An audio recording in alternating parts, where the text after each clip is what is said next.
The sun hung low over the dusty roads of Galilee, casting long shadows as a small group of travelers made their way toward the next village. Among them was Jesus of Nazareth, the rabbi who spoke with authority unlike any other, the man who healed the sick, calmed storms, and claimed to be the Son of God. But this story is not about him alone.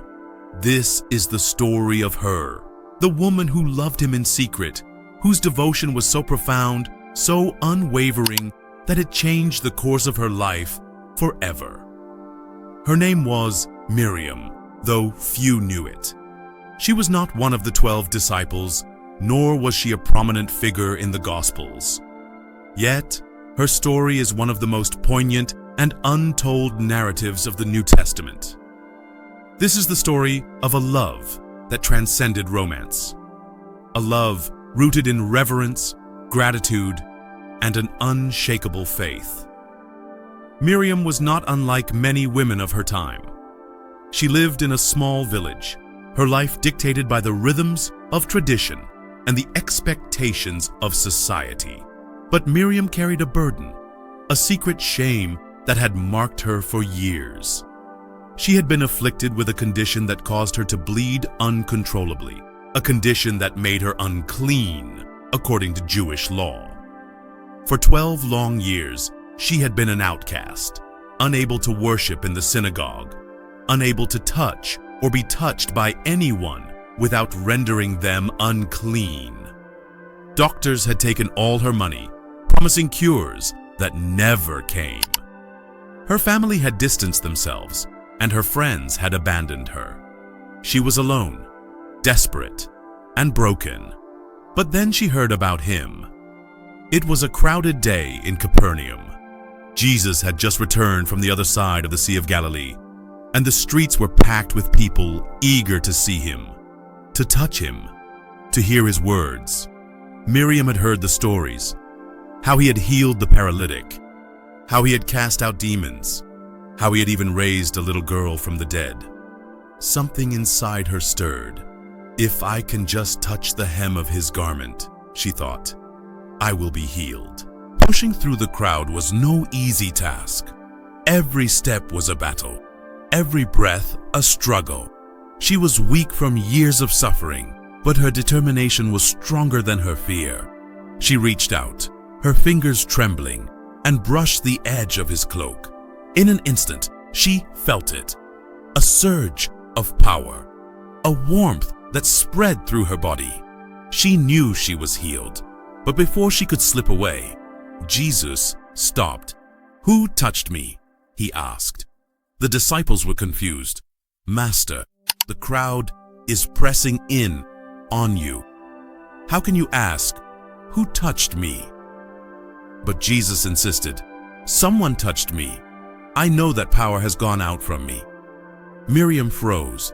She had hoped to remain anonymous, to disappear into the crowd with her miracle. But now, she had no choice. She stepped forward, trembling, and fell at his feet. "It was me," she confessed, her voice barely above a whisper. "I touched you."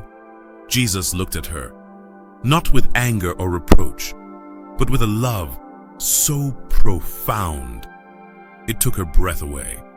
"Daughter," he said, "your faith has healed you. Go in peace." Those words shattered her, not just because she was healed, but because he called her daughter. For the first time in years, she felt seen, valued, loved. From that day forward, Miriam followed Jesus, not in the open, like the disciples, but from a distance. She became one of the many women who supported his ministry, using what little resources she had to provide for him and his followers. She cooked meals, mended clothes, and offered quiet prayers for his safety. But her love for him went deeper than gratitude. She loved him in a way she could not fully explain. A love that was not romantic, but spiritual. A love that transcended human understanding. She loved him for who he was, for what he had done for her, for the way he looked at her that day in Capernaum. She was there when he fed the 5,000, her heart swelling with pride as he performed the miracle. She was there when he wept at Lazarus's tomb, her own tears mingling with his. And she was there on the road to Jerusalem, her heart heavy with a sense of foreboding as he spoke of his impending death. When Jesus was arrested, Miriam's world crumbled. She watched from the shadows as he was beaten, mocked, and condemned. She followed him to Golgotha, her heart breaking with every step. She stood at the foot of the cross, her tears falling like rain as he breathed his last.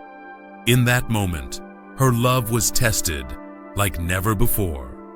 How could the man who had healed her, who had called her daughter, be gone? How could the world be so cruel as to crucify the only one who had ever truly seen her? But even in her grief, her faith did not waver. She remembered his words, his promises.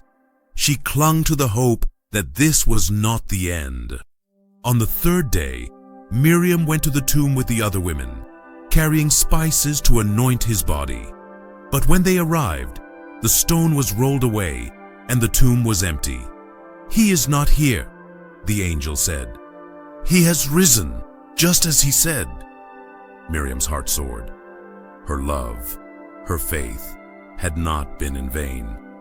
Jesus was alive, and everything he had promised was true. Miriam's story did not end at the empty tomb. She became one of the many women who spread the news of Jesus' resurrection. Her quiet devotion, now a bold proclamation of faith. Though her name may not be recorded in the annals of history, her love for Jesus left an indelible mark on the early church. Her story is a reminder that love for Jesus is not always loud or public. Sometimes it is quiet, hidden, and deeply personal. It is a love that heals, that transforms, that endures, even in the darkest of times. And so, dear reader, as you reflect on Miriam's story, ask yourself, how do you love Jesus? Is your love bold and unashamed, or quiet and secret? Whatever form it takes, know this: he sees you, he knows you, and he loves you more than you could ever imagine.